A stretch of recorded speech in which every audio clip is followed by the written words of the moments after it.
everybody in. So give me a second here to do. Okay, well then I'm gonna log out as you and come back as myself. Okie dokie.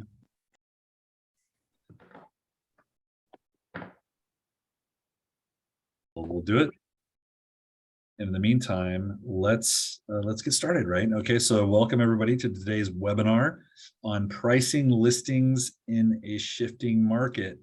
Many of you have not been in a marketplace that has shifted.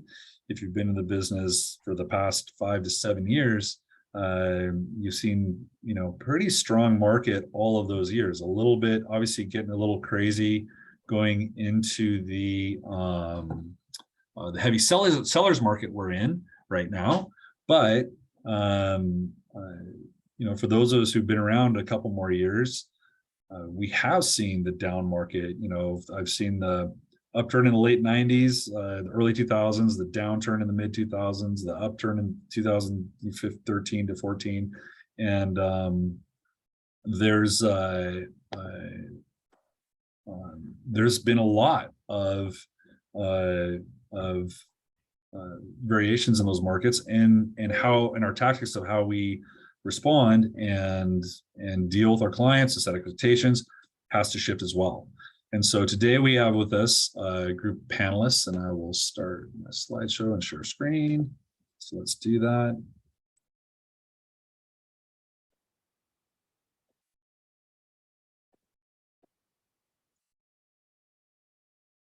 And so apparently what happened is we sent out the link for Jessica Monroe's access to the webinar, and she's a panelist, and so she's showing up everywhere as a panelist with everyone who got that link. So I apologize for the extra names on the screen, but no worries. We still have the main people that we need on video. Perfect. Thank you all. So first of all, let's start off just with introductions. If you want to introduce yourself, what market area you're from, maybe how long you've been in the business, that would be great. And I'll start with Jonathan. Hi, I'm Jonathan Bick. I've been in the business for over 20 years now, and I've known Eric Johnson for 20 years now. Work out of Spokane North office, and I guess I love this job, so here you go. Awesome. Thanks, Jonathan. Abby. Hi all, Abby Parsons. I am out of the Spokane Valley office. I am just hit my 9-year mark in the business. And I love it. I love how it changes. I love these conversations. I love that we get to keep fine-tuning our skills and learning. So I love it. Awesome. Leo. Hey guys, I'm Leo Garcia. I'm with the Tri-Cities Group of Coldwell Banker, and this is my 3rd year in real estate, and I just hit the ground running. It's actually my 2nd year full time. I like to say that I used to work for a living, but this is, it can be work, and especially I'm glad to be here and talk about pricing homes properly, because we could be out of work if we're doing this incorrectly. So really glad to be here. Absolutely. All right. Thanks, Leo. And then Tammy. Hi, everyone. Hey, Tammy I work out of the Eagle office down here in Boise, and I've been in the business 9 years, and I appreciate this opportunity to collaborate and hear some of the things other people are doing. Yeah, good. And that's a fun thing about these panels, because even in my experience in doing this now for the past so many panels, the panelists get as much out of it as the audience does. A lot of the times they're like, oh, you do that? That's really cool. So just so you know, audience, this is something that I've given them the questions ahead of time, and they've had time to look at those things, but we haven't scripted anything here. So what you're going to hear is the real answers in real life of how we're dealing and adjusting to the marketplace. So, and hopefully Janie can make it on, and then if she does, we'll introduce her, and if not, we'll carry on. She could have gotten caught up at a closing, or I know she had some stuff going on today. So I won't dare send her a link. Right. So just as a reminder, if you have any questions, please post them in the Q&A section of the of Zoom, and then we will Jessica will monitor those, and between Jessica and Michelle, I should say, we'll monitor those, and then we'll make sure we get those questions answered for you, and then we will be taking breaks here and there to let you ask questions live as well. So there are a couple different ways to interact, but we appreciate your questions. They're very important, and it does help all of us, because chances are if you have that question, so does somebody else. So with that, we'll start off with Jonathan. And how are you teeing up your presentation to manage sellers' expectations? Yeah, I was just thinking about that question. Teeing up my presentation. So the sellers right now, at least the ones that I've been dealing with, are still living in la la land and haven't quite moved into reality yet. So making sure that in my presentation, we're not looking at stuff that happened 6 months ago. We're looking at stuff that just happened weeks ago or maybe last month. But I think the biggest thing too is trying to get them to understand what's happening, like what just happened in the last few weeks, not even necessarily about their particular property in their neighborhood, but just a generalization of how we're watching all the pricing starting to come down with all the, well, if I just take a grid area that they're in and look at that surrounding them too, and bring in all of those properties that did price reductions in the last week. So that's the tee up for their expectations. Is like, I understand it's still a good market. The inventory is still fairly low, but things are changing. Yeah, absolutely. Are you using any sort of visual or kind of materials around that at all, like in your pre-listing? Oh yeah, absolutely. So, and just using the MLS and looking at that statistical data and showing those properties that are surrounding them and what those prices are doing. I mean, really, that's all I'm doing is I'm printing off everything that's happened in the last week and all the price changes. And more importantly, how much are those prices changing? Because they're not little. Some of those are like 30 grand and $50,000, depending on the price point that you're working in. But yeah, they're not like, although I did see like $1. So that's Right, just silly. But yeah, the fake one. Yeah, right. Yeah. And So I think that's, yeah, go ahead. and I think that's important to note is that seeing those price reductions. What's interesting, even, and we talked about this, I think, in a session I did recently when we talked about buyers. If your buyers are kind of like, well, I'm waiting, whatever, it's like, hey, prices have dropped 10%. That's how much you've lost in buying power with that rate hike. It's evening out. Let's get back in the game here. Exactly. And so that's whereas it kind of stinks for sellers, it sure is encouraging for the buy side of things. And frankly, sellers are still doing good. Well, that's what I wanted to say. I remind the seller, you know what? So the market slowed a bit. You're still doing really, really well. Right. Yeah. So how about Abby, Leo, or Tammy? And then if Janie, I think you're on, if you can unmute your video so I can see which Jessica you are, that would be great.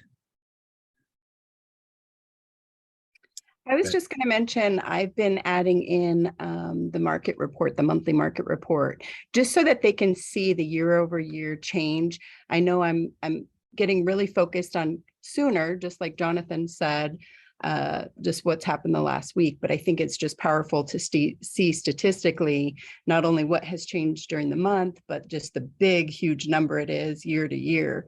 So that helps me not only with price improvements, but when we are pricing, just to start planting that seed that things have changed and the market has shifted.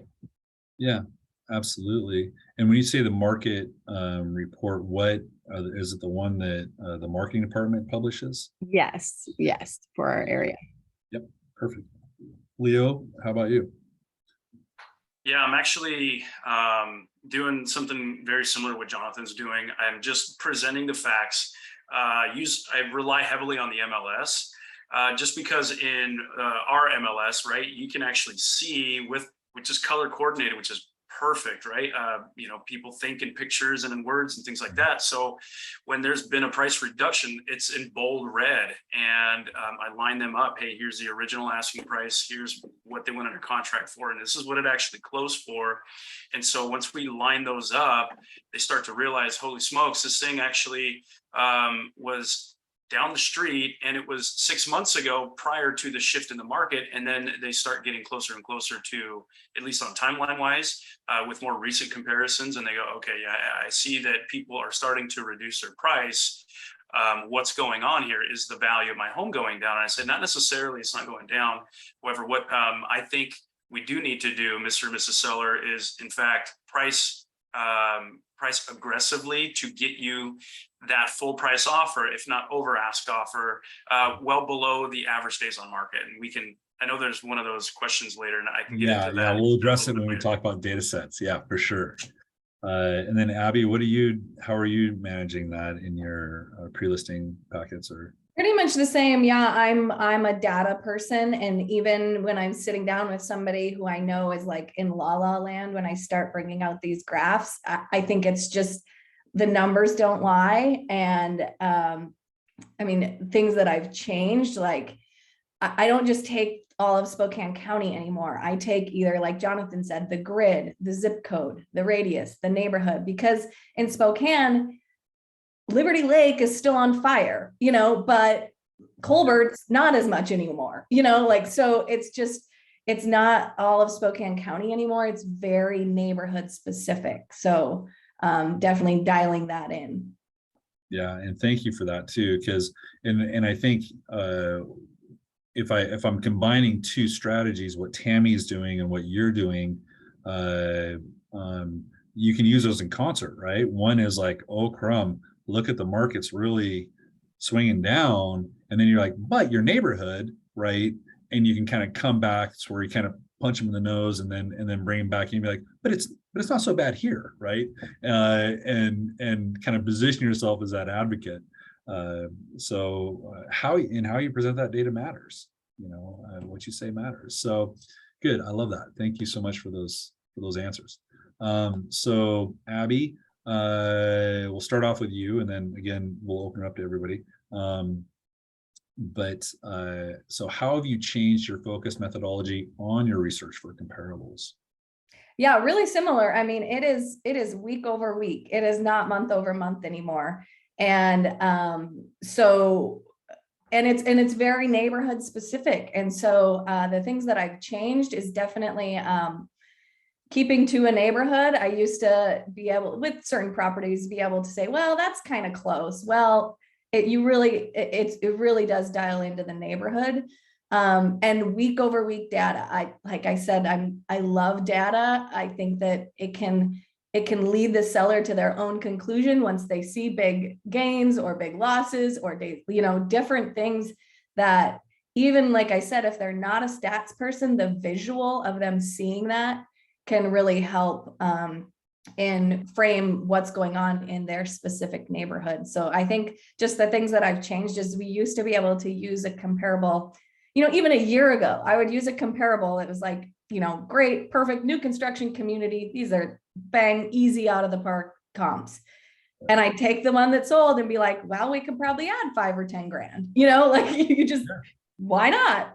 And now it's like, no, like we need to be under that. And here's why, because there's 7 other homes that are in competition with you now. When this house was listed, it was the one for sale. And so just, I guess, being really specific and providing them with lots of data. And I think that's what all of us have said, like you have to go in really prepared and act like every neighborhood out there. And that's hard, but that's our job. Absolutely. Tammy, you're laughing. What? Somebody just texted me and said, can you adjust your camera down? And it's like, hey, I'm sitting on the front porch. It's Zoom, people. Get off my back. Yeah. Hello. So what, so maybe, Leo, I'll pick on you. How have you kind of changed your approach to gathering and research for comparables compared to what you used to? Yeah, so right out of the gate, I was very data driven. And over time, I've learned a lot about personality types, right? And some folks don't want all the data. They don't want the labor. They just want the baby, so to speak. And Abby nailed it. Even though that personality type isn't quite keen on numbers and graphs and things, when we do show them that, it does lower that anxiety a little bit, or at least lower the guard down. And they kind of start to go, okay, I can see where you're coming from, or I can see why you're telling me my home isn't or shouldn't be listed at this price, where you're suggesting it should be listed at this price. One thing I'm telling them is, hey, we all love Zillow. It's probably the first place we go to in our home search. However, those estimates or the Z estimate isn't very accurate. I mean, countless times I've shown when a house next door to them has actually gone on the market, and the estimate has actually gone up or come down just because of what the active or recently sold places have been. So yeah, so that's one thing. I'm just kind of giving them the data, just presenting the facts just as they are, saying, hey, you know what, they were here over the last 6 months, are starting to come down, at least in asking price. But Yeah. Tammy, how about you?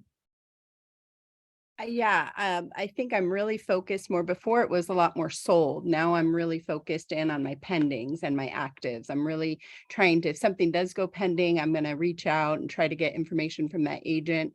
Not only am I going to show, how many price improvements they've made, or sometimes you get the information from the agent, what the contract price was. So that's really what my focus is right now when listing.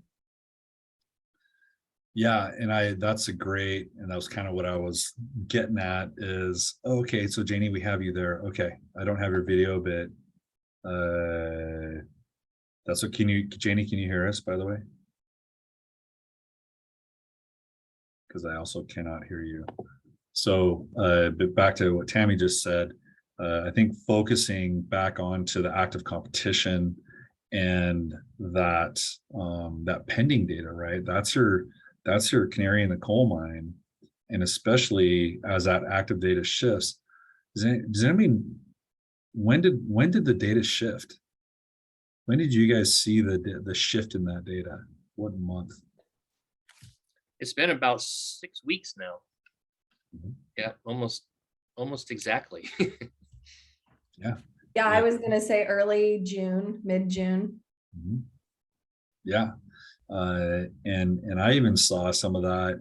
I mean, if when I was doing stuff back in March or April, when the rate shifted and I was looking at actives with newer agents doing some training, you could see all the actives, all of a sudden they were sitting there, because they priced on the curve, like the price was still going up, and then all of a sudden they're all sitting there. And I think now you're starting to see them drop back down to that flat line of where it kind of tabled off in that February, March market, which is kind of interesting. Jonathan, did you have anything to add to that? No, I think that was the very first thing that I noticed too, is just that the days on market started to slide, and but pricing was still trying to escalate, and yeah, and then it just came to a kind of a stop. It just kind of everything paused. Even my buyers paused. So okay, so Janie can't be unmuted, but Janie, can you hear us? I'm trying to get audio from you. When I called her, I could hear all of you in the background on her phone. I don't know why she can't be on video or unmuted though. Yeah, because she's unmuted on my screen, so. Yeah, and I've been trying to play it with mine, but being a panelist, I can't do anything. Right. Okay. And let me see. Oh, here. Let me keep co-host. Sorry, I had that already. So, all right, let's go to the next question. So then to follow up on that, and I'll just have Abby tee us up on this. And we've kind of already touched on this, what changes you've seen in the data set. What are some specific things you've seen that have been illustrative to your clients? For me, when I'm looking at stuff active listings. That doubled year over year for the month of July. So last year was 500. This year there's 1,000. So I just tell the sellers that buyers have options. It's more important to price your home right and prepare your home to go on the market. It's not like it was where it would just fly off the shelves. So active listings, days on market, that's pretty much it. And average price, I don't really like that for the Spokane County stat, like I said, because I'd rather dial that into a neighborhood specifically, show them what's actually happening in their specific neighborhood for price. Because average sold price, it's historic. It's looking in the review mirror, but active listings are looking forward of what's available and what the buyers are looking at. Yeah, absolutely. Leo, did you have anything to add to that in your guys' market? No, it's very, very similar. We have neighborhoods that are selling for over $1 million a home. And then we have other neighborhoods that are selling for 250 still. And even some of those listings are kind of sitting 10, 12, 15 days where we are noticing something kind of strange. I mean, I had a client who lost a $500,000 over ask on a $1.1 million listing. So it's just, you kind of have to do it by neighborhood. I mean, Abby's right on there. I do the exact same thing. I don't really take all the data from all the, I guess, the greater Tri-Cities area. I just kind of, how do I put it? You got to really dial in on where the neighborhoods are changing. And so just kind of being an expert in your market, you have to know, okay, this neighborhood is far different across the street from this one. So I cannot use comps from over there. They're 40, 50 years older or newer, right? Depending on whatever street it's on. And so we just got to really be careful. How would you possibly know that? You just got to drive around. You got to knock some doors. Hold on a second. Hold on a second. Did you say you get in the car yeah, and drive? Yes. To find out what's going on? So it's fairly simple for us. I mean, it's not a giant area, right? However, if you want to be, it's no secret. I want to be the best. That's why I'm here, right? That's why I joined Coldwell Banker. There's a lot of extremely talented, longevity-wise, right? 10 years. So Jonathan's been here for 20 years. I mean, that's what I'm looking for. And so when I see these people, they know what streets, which house, everything. They're like encyclopedias for information. So I try to have to replicate that, even though they've been operating for 20, 25 years, neighborhoods do change a little bit. And so you just kind of gather data over experience by knocking on doors, taking listings or showing buyers and things like that. So yeah, physically knowing the neighborhoods is a big deal. And I'm being a little facetious when I try, but I mean that you will see things that you don't see on the computer or in the MLS when you actually drive the neighborhood. You'll see a sign there and you're like, why did that pull up? Well, because they put it in the wrong grid, or they, who knows, or it accounts for errors in data sets. And that's where you can get caught if you just rely on the MLS and then show up and then they, hit you with that. And you're like, well, I don't know. I didn't drive around the neighborhood before I came here, right? I mean, that's gets you in trouble. Tammy, did you have anything to add to kind of the changes you've seen down in Boise? The only thing I was going to say is we've obviously had to go really hyper local focus to, like you said, neighborhoods and really knowing the area and specificities of a special neighborhood or subdivision.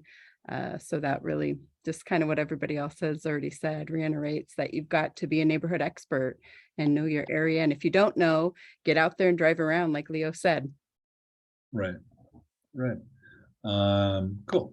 So any questions from our people out there? I'm looking at the Q&A. I'm not seeing anything. I have a question. Yes. I couldn't get the Q&A to work, and I put it in the chat. Anyway, I'm new, and so to real estate, and I'm just wondering where all of this great data is coming from. Is it in reports on the MLS as far as market reports and just data? Where can I find this? Does somebody want to take that question? What market are you in? Idaho Falls. Idaho Falls. Okay, so you're dealing with Navica, I believe, and and that's unique in that most of us are on Paragon. Actually, I think all of the panelists are on Paragon. I actually have Paragon as well, Okay, so I can pull off of that. right. So does somebody want to take that question as far as where the data is? I can share where I specifically pull it from. We have a new program called Domus Analytics that our association put into place. That is great because it tracks weekly data. The program that I used prior to that is a paid program called Broker Metrics. That is way too much data that you need about way too many things, so it can be overwhelming. But it was what I was using prior to Domus, and I'm kind of transitioning to that right now. But I think most MLSs also have some statistical reporting. I think Jonathan said he uses that within the MLS. Yep, yeah, I strictly pull most of my information, if not from some from the county websites, but most of it comes straight out of the MLS. Yeah, yeah. I mean, if you do a search for a home using that same type of data that whatever your listing is that you're going for, broaden your search area a little bit, you'll have other properties that are similar to what you're trying to look for in a broader spectrum, so you can get price changes and when things went pending and all that kind of stuff. So you're just kind of specifically looking at that area, pulling up active pending solds, and then kind of interpolating from there is like that's like the baseline. Yeah.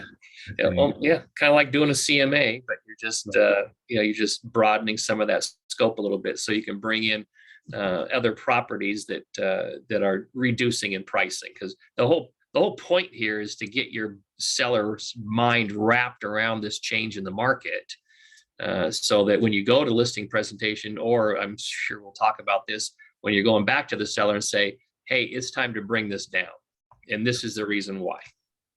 Which we'll be talking about that pretty soon.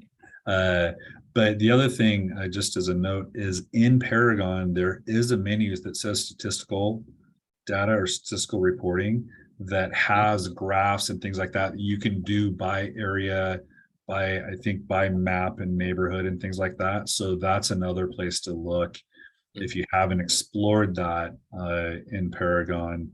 That would be there, and I'm not sure where it's at in Navica, so I apologize for my lack of Navica acumen, but there's got to be a space in there. I have dinked around in there, but I haven't spent a lot of time. So was that helpful? Did that answer your question? Yes, thank you. I can get it in Paragon then for sure, and I'll keep exploring Navica. Thank you. Cool. Yeah. Okay.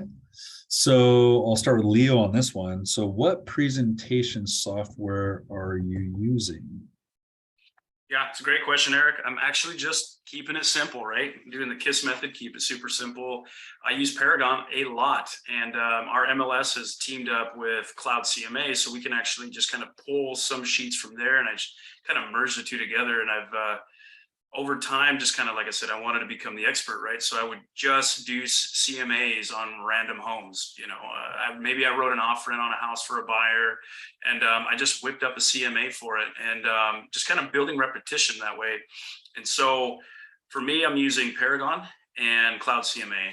I was recently introduced to RPR's layout, and I believe Moxie's. I'm starting to use Moxie a little bit more as well, but again, on the keep it simple side, I just have the Paragon, all of that data, all those numbers, and I am doing a days on market, or a market snapshot, excuse me, that has days on market. And so right now, especially, Eric, we have to be cognizant of what is active on the market as well. So this market snapshot has active days on market. It has the average days on market.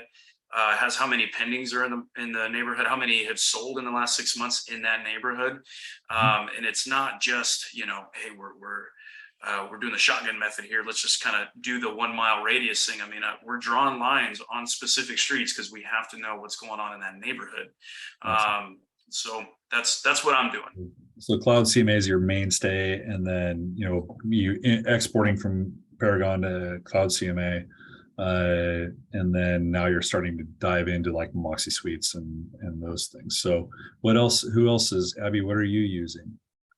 I previously used Cloud CMA. The one slide that Cloud CMA has, like Leo mentioned before with the Zestimate, it has an online valuation page that I always put at the last page, and it shows the Zestimate and it shows what it sold for, and it shows the percentage difference. And so it goes from like 1% to 20% sometimes. And so that's when I talk about the Zestimate and how it can really, it doesn't, it's just not accurate. I kind of joke around like, or, you know, could I give you a 20% range to list your home? Like, would that be okay with you? You know, and of course they're like, no. So I do like that from Cloud CMA, but I do use Moxie. I liked the branding and the prettiness of the Moxie Present, and I like how it sends electronically if I need to send electronic, because I do have a lot of sellers that are out of state. So those are the ones that I've used. Cool. Tammy, what are you using down in Boise? So, oh, let me unmute me. Oh, you're good. You're unmuted. You just muted yourself. There we go. Okay, my screen was lagging a little bit. So yeah, I've just now been starting probably the last few months digging into Moxie and learning more about it. I add a few pages that I like from other CMAs, so I'm kind of customizing it a little bit more to the listing specifically. So I really love the intuitiveness of it and how it pulls all the data and pictures for me. So yeah, I'm really enjoying it. What pages do you add out of curiosity? Well, I add a little bit of ninja stuff, and depending if it's a global luxury, I'll kind of combine the global luxury presentation with it. But there's a few on Cloud CMA. There's one about like, you know, your listing being in kind of like the stagnant mass. You know, you want it. So we kind of, that's just a good illustration of we don't want to be there. No, absolutely. Jonathan, what are you using mostly? Let's see. I have my own kind of developed thing, but Of course, I still like the Cloud CMA information. That still works pretty well, and yeah, you know, and there's some stuff out of Ninja that I really like too. So yeah, it's just kind of a combination of a bunch of different things. But yeah, all right. I have a question for the group. Does anybody do theirs on an iPad or a tablet, or is everybody still doing paper? Yes and yes. I guess it kind of depends on the age of the client. You know, older clients, I'm still paper because they like to hold stuff. And sometimes with the analytical side of things, it's best to have it on paper so you can circle things and underscore things and highlight stuff. And yeah, but some of the young kids are just like, it's just like list my house. Don't give me all this run around. So you're seeing some generational difference in how you present is what you're Oh, saying? absolutely. Interesting. And what is that? We don't need to go too deep down that rabbit hole. What does that look like for other than Jonathan? You just said what it looks like for you. What does that look like for like Leo or Tammy? Yeah, I'm actually, I email everything to everybody. And then Okay. I still bring the paper stuff, right? Just like Jonathan, he nailed it. When we're talking average days on market, I am physically circling things and I am underlining things when we're going through this presentation and say, hey, you know, these folks listed at X price, they sat on the market for 49 days, you know, Mr. and Mrs. Seller, in your opinion, what do you think happened here after I've circled where the closed or the sold price was, which was like 50,000 below. You know, I'm just kind of allowing people to get to their own conclusion, especially with the paper, and I leave that there physically with them as well. But now they have it in the email as a PDF, because inevitably people lose stuff. You know, it gets stacked on the mail or it just gets boxed up, right? I mean, they're moving and they go, hey, hold on a second, can you send that over again? It's like, oh yeah, here you go. Yeah, no big deal. right. Tammy, how about you on the presentation? It's pretty much paper. I have found that when I sit in person with people and go over, I can kind of figure out what pages we don't need to go over. It doesn't necessarily need to be a page by page. I'm not going to talk myself out of a listing by sharing too much data when they don't want it, but I have it there if they're ready for that. So I do have I do have it available on my laptop, and I always bring it. I always bring my Surface with me. So if it was somebody I felt was better prepared for that, that's what I would do. But it seems to work great for me just Yeah. with paper in front of them. Yeah. This follow-up question is talking about what sections of the presentation software do you find most helpful? Abby touched on the Zestimate part. Do you use, Leo, do you use any other, sorry to catch you drinking, but do you use any other kind of data set from Paragon, like to back up what you're, like when you talked about the overpricing or whatever, is there any additional information you include in that? Yeah, so in Paragon, they do a really good job of they have one page. I'm actually only using 4 pages out of Paragon, and then I'm using just the flyers out of Cloud CMA. But in Paragon, one of those 4 is the map. It's a side-by-side comparison, and another one is the price range, where you're typing in what range you want to give your seller, and it's got a small graph in there. It's got average, adjusted prices, and high and low. In there, it does have this estimate.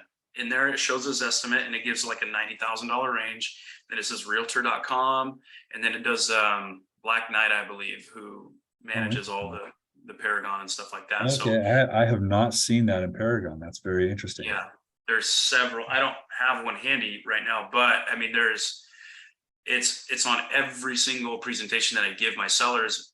Then they go, okay, so the computers are all they're all over the place. And once they see, obviously, the facts that we're presenting to them, they feel way more confident to use an agent like us, so an expert, right? Perfect. That's awesome. Does anybody use history reports out of Paragon? If you don't do that, print out a history report on every one of your comparables, because it goes through and shows original price reduction, set there for another month, and price reduced again, then and you can kind of show people the benefits of overpricing in kind of a chronological fashion. So just a little tip from the host, as it were. So I print out history reports on every single one of my comps. So then I can see, especially if they released and relisted, and you can see that and add that into their timelines as well, if their days on market is not accurate. Cool. Anything else to add on what portions of the report they use to kind of illustrate the point? Okay, let's move on. So this is where the rubber meets the road. So what dialogues do you find most helpful in guiding your clients to a pricing decision? When you're talking about like that final push, and maybe I'll pick on Jonathan on this one, because I know he's got some, he's pulling Jedi mind tricks on people and getting them to price their house correctly. Yeah, I don't, it's kind of funny because dialoguing, I don't know, I've been doing this for so long, it kind of depends on where we're at in the situation and what they're saying.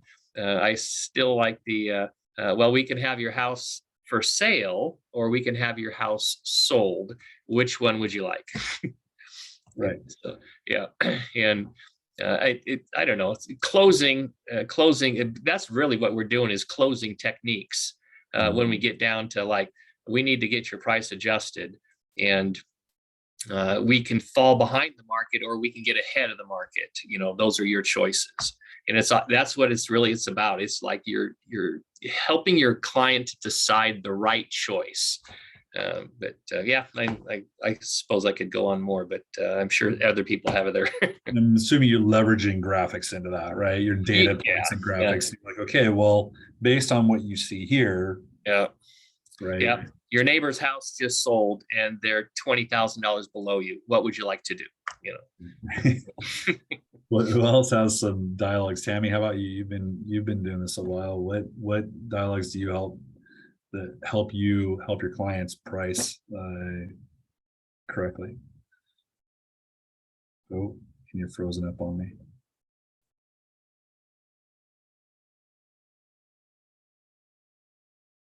Oh, Tammy looks like she's frozen. I'll let her get unfrozen.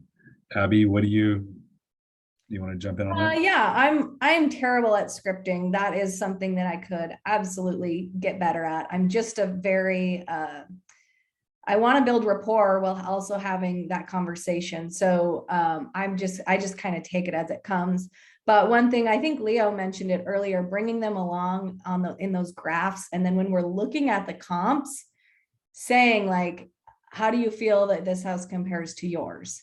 And like allowing them to come to the conclusions of where their house should be. Because I have to tell myself often in these appointments to just shut up, like just let them talk too. Because I'm like, here's the data, blah, blah, blah, blah. And like, if you pause and let them look, and like, it just provides way better of a cadence, first of all, and it allows them to speak, and they usually come to a conclusion. They might say, what do you think about this pricing strategy? Or what do you think where we should be priced? And then I just go back to the comps. Like, well, we just went through all of this. If you were a buyer, using the buyer's eyes, which house would you choose? Here's your competition. Where do you want to be within that competition? And I love do you want to just put your house for sale, or do you want it sold? That's great. There's an old Rick DeLuca thing. He had a little oval sign. One said stay and the other one said sell. And so he'd like, so what price do you want? They'd be like, well, we want to do this price. He's like, so you want to stay? And he'd turn the card over. I love it. So a little bit much for most of us as far as being, there's a fine line between funny and offensive. Of which I've found many times. And so you want to be careful. Tammy, are you still there, or are you staying really still, or are you frozen? Because I think she may have lost her internet connection. Leo, how about you in dialogues for pricing? Yeah, Eric, I'm just, I'm a young guy, right? So I've learned basically all of these scripts from YouTube and Google and all these things, right? Because I was on my own for a lot of it before I got to Coldwell Banker, and now that I'm here, I realize, holy crap, this is real estate, and so I'm very grateful to be here. Number one. Number two, the things that I'm actually doing, and obviously you can tell, like I read a lot of books, right? And a lot of it is listening. I mean, they all sort of say the same thing in the author's own words, but a lot of it, like to Abby's point, is to just listen. We have to listen. I've been on listing appointments where, it just didn't make sense for me to take a listing, and I'm a new guy. Like, I need the listings, but they go with somebody else. It expires. They give me a call, and it's like, hey, this is where we need to be. The market suggests X price. Mr. and Mrs. Seller, would you agree that you guys could get your home sold within a reasonable amount of time here? Mm-hmm. And I'm just allowing them to answer these questions. I ask a question and I just shut up. Yep. I don't guide them anywhere. I just ask a question and I stop talking. So. Yeah, no, and I think that's really sound advice. And that's where we talk about in Ninja, we talk about the seller process. We do have an installation, just a shameless plug, the 20th through the 23rd of September. You've all been sent that registration link through via email. I highly suggest you attend if you want to change your business significantly and be better. It's a great opportunity to make yourself way more efficient, way more focused, and create more time in your life to do the things you want. Because we all love real estate, don't get me wrong, but we don't love working at it 24 hours a freaking day, which you can do, right? And the idea is we want to fund our passion by selling real estate, not simply work all the time. right? And Ninja does help you do that. And that installation, that 4 days, $850, it's $100 a night to stay there, will absolutely be worth your time. There's about an 80% chance you're going to generate a transaction that week from those activities that you do.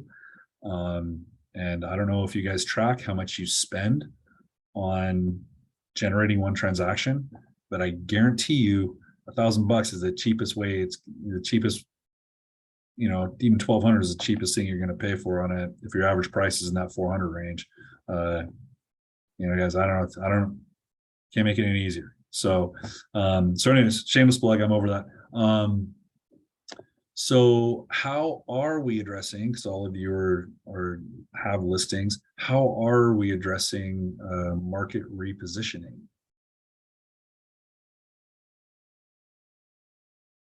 So you have a listing, active listing, you need to reduce your price. I can just share, I have a very difficult seller, probably, I think the most difficult seller I've ever had. It's also the highest price listing I've ever had. And every time we meet, it's a 2-hour meeting going over data, stats, and you can tweak data sometimes too to get it to say what you want. But I just showed him the average days on market. I said, look at how many days we've been on market. What do you think everybody thinks? What's wrong with it? Look at the average. And this was, so I did 1.5 million and above. So it's like, I'm not talking about the $250,000. It was 47 days on market was for 1.5 million and above residential in Spokane. And we've been on a lot longer than that. So, and so we actually agreed to do it right after Labor Day, because right now everybody's at the lake. Like, and I'm sorry, I have to be there for all of the showings. I kind of want to go to the lake too. So, I said, let's just wait till right after Labor Day. He's got to get some repairs done anyways. And so we can be fresh and new. And it was simply days on market. Yep. I love that. That's great. Jonathan, how about you? Yeah, Brandon and I think we did 4 price reductions last week, and we sold 3 of them. So that is the other kind of caveat too, is like, everybody else is doing it, why not you? No, just kidding. I don't know how anybody communicates with their clients. With me, I talk to them every single Thursday. And sometimes even Monday after the weekend, to just kind of give them a little quickie. Hey, so over the weekend in your neighborhood, this house and this house sold, or this house just came on the market this week. So, but on Thursday, I'm talking with them. So I'm already prepping them for that upcoming price drop. And while we were sitting here, I got a text message from one of my clients who, because I talked to him going into the weekend last Thursday and Friday. And so he just sent me a text message saying, hey, do you think we should drop that price to $675 now? And so it's like, so now now your client's prepped and ready to work with you instead of you trying to persuade them. You're already setting the bar for them to get to. So if this doesn't happen within this time frame, then this is what we need to do. So yep. There you go. Yeah. See, I told you, these are the droids you're looking for. Exactly. But yeah, it's where it, and I think that's that, because really our job is to give people information so they can make the best decision for them. And we want to give them the best information we can. And when you do that, they kind of start making those decisions, right? And it's not you browbeating them into that space where you're like, hey, you really need to come down, like, and it becomes this defensive consternating conversation, and giving people that control, and the hardest part of our business is let people learn their own lessons, right? It's like being a parent. You're just like, hey, don't touch the stove, it's hot, right? And you're like, okay, well, then you believe me now, and so that's brilliant. I love that your clients are contacting you to drop their price versus you reaching out to them to drop their price. Leo, did you have anything to add to that as far as how you're out addressing your market reposition? Yeah, so typically, like I said, Eric, I am working my hardest to get it priced out of the gate the correct way. It's a difficult conversation, right? I think we'd all agree that having the price drop conversation is super, super difficult. And if you can avoid having that more than once or twice, I think we're going to be just fine.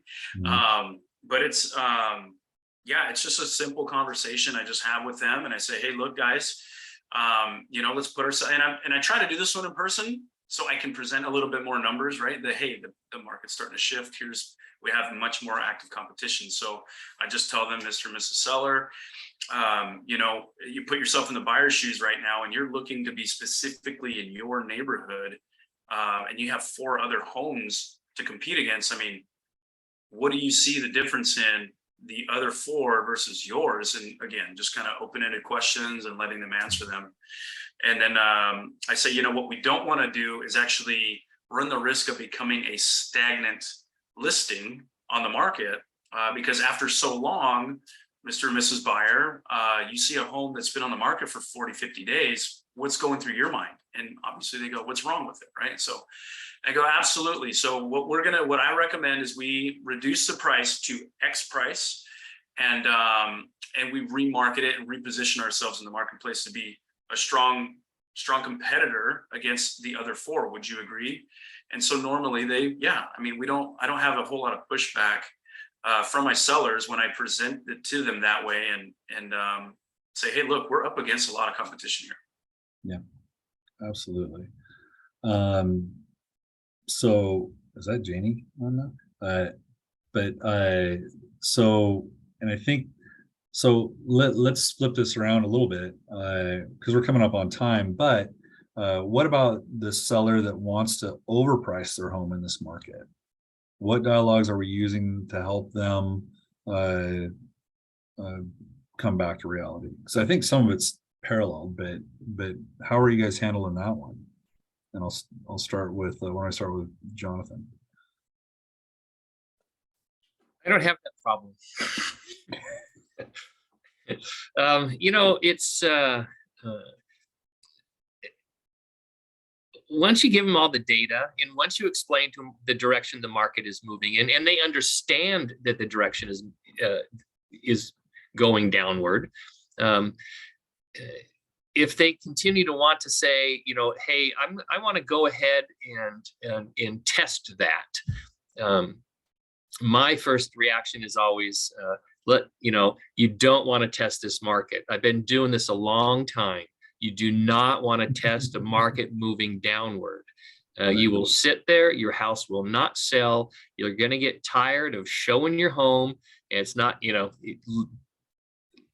do it my way, please. Yeah. Like leaning on credit. And a lot of times when you have that credibility and that rapport with people, you can be that kind of frank with them, and they're like, okay, fine, right? Even if it's something they don't necessarily want to do, they trust you. And so that's the difference between being a real estate agent and a proactive, trusted advisor, right? So Abby, how are you handling the I want to price my house up here? I just find really specific data, like, okay, that's where you want to price your house. Let's look at what's active in that price range right now. Oh, this one has a pool. It's on 5 acres. It has, like all the things, like that's what buyers are expecting. And buyers have the right to be more picky when there's more options. And so we want to be the best option in our price range so that you're not sitting on the market forever. And I was actually going to mention too, like Jonathan said, the expectations of the sellers, when you tell them, I do my seller reports every Monday. By end of day Monday, you will have a report of the previous week traffic, all the digital traffic, all the properties that have sold, went pending. You're constantly delivering that information. They start to come to the conclusion, oh, every other property in my neighborhood is selling and 10 more came on the market. What should I do here? But if you're not providing them that consistency and that data, then no wonder why it's going to be a really contentious conversation because they think that you haven't done your job because you kind of haven't. You're not giving them any information. So yeah, right. No, that's fair. A question, a question and then a comment. So do any of you get a price adjustment in writing for overpriced people if they don't get a contract in a given time? So in other words, like, okay, fine, we'll try this for X amount of time, but then we're going to sign paperwork that says you're adjusting the price and we'll post date it for this date. Or is anybody doing that as a tactic? I have used that in the past many times, yeah. And I don't know if I necessarily have them sign a contract or anything, but what I do is I write down that price. I say, so okay, we're going to agree to this, and that typically works pretty good. We don't have to sign anything. You're just writing the number down, circling it, so everybody's in agreement. And then when it's time to do that price reduction, you go back and you say, okay, let's drop that price to whatever that was that we had agreed to. But so yes and no. Sure. Abby? same. I hope that I built a good enough relationship with the sellers that I don't feel like they're going to be like, nope, not going to do it. If we've talked through it and we've discussed it, we've written it down, it's in the plan. I write out a marketing plan and it's in the plan. Like if they don't do it, then that's probably not worth me even having that listing if they're going to be that way. Yeah, good point. Leo? Yeah, no, I agree, Abby. So one thing that when we first start, hey, why don't you go start pounding doors? Why don't you go start prospecting FSBOs and all these things? And that was probably one of the biggest objections that I would get was, hey, my home's worth more. And so when I started doing it, obviously I go, you know what? I've been low on numbers before. It's an easy conversation for me now to do the price reduction. Obviously difficult, but it's easier. I say, okay, you know what? I totally respect that you guys feel that your home is worth X. I'm confident that we can have several showings within the first week. However, Mr. and Mrs. Seller, in the event we don't have any offers within the X days on market, which is the average in your neighborhood, what do you think the market's trying to suggest?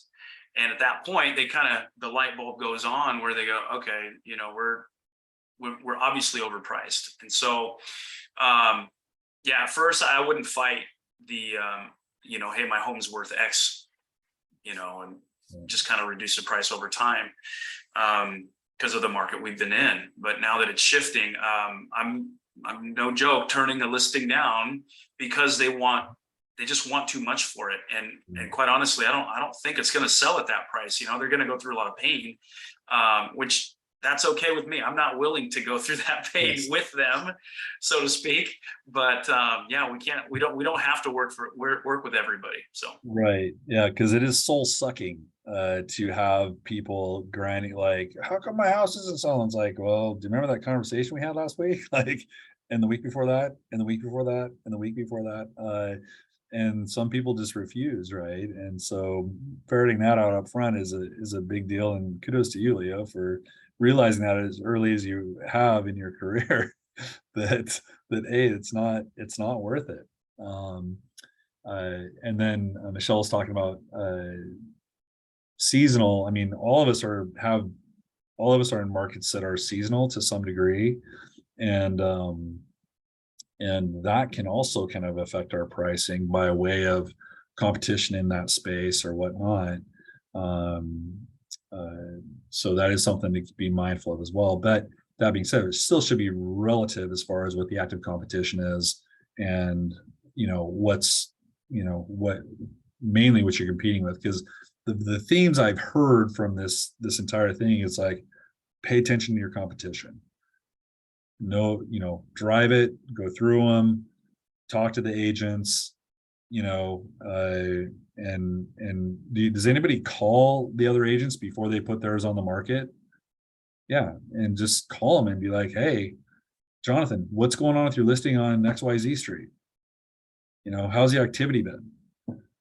And agents are funny, right? They just like barf information on you. They're like, oh my God, it's the worst. I can't, this is just ridiculous. I told them to price it here. They want to price it there. And then it's been sitting there, right? And you're like, dude, you may want to shut your mouth right now. right? But if they're going to tell you, like, why not? Yeah, but call and ask those questions. And then, because I think the biggest thing too, and what all of you are alluding to, no one's quite said it yet, but you're able to tell the story behind the data. You're able to tell the why. And the reason why you're able to do that is because you've done the research. You've either talked to the agents, you looked at the data online, and then verified that data, and you're able to say, hey, this is what happened in this particular scenario. And when you can do that, that's a lot of credibility, because that's a lot of work to get that information. And so I think it's really important to be able to tell the what, explain the why behind the what. And if we're asking the price reduction, we better be able to answer why and show them why, not just tell them why. And I think all of you are doing a good job at illustrating that to your clients and getting their buy-in and their trust and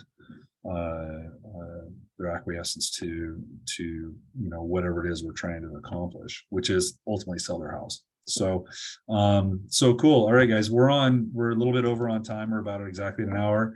I appreciate all of our panelists today, and I'm sorry to Janie that we had technical issues, and Tammy, obviously you had some technical issues too, but to Abby, Leo, and Jonathan, thank you so much for your time and wisdom. And does anybody have anything to add as a closing? Nothing? Just keep talking to your clients. Yes. More as the market shifts downwards. I talk to all of my clients at least once a week, but now I'm talking to them twice a week. Great advice. Yeah. There is never nothing to tell them, by the way, right? Yeah. We haven't any showings. I don't know what I'm going to tell them. Well, go research and figure out why the hell they don't have any showings. Was there what's a competition doing? That's something that's always shifting and always changing.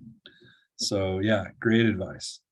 Yeah, and I would say our job has changed. We are now more of marketers than we were 3 to 6 months ago. Actually have to market a property and advertise and expose the property to the right audience. Whereas honestly, before it was put it in the MLS, put a sign up and negotiate. Yeah, you're a negotiator versus a marketer, and those shift based on market dynamics, right? Yeah, and so if you've never been in a market like this, then talk to the marketing team, watch YouTube, get on podcasts about how to market yourself and your listings, because that's something that we haven't had to do in the last couple of years. And so if you've never done it, you're going to need to learn a new skill. Absolutely. All right. Cool. All right, guys. Well, thank you so much again for your time, and hope this was helpful for you, all of those who were able to watch today. Have a great rest of your day, and we will see you guys next week. Thanks to everybody. Bye.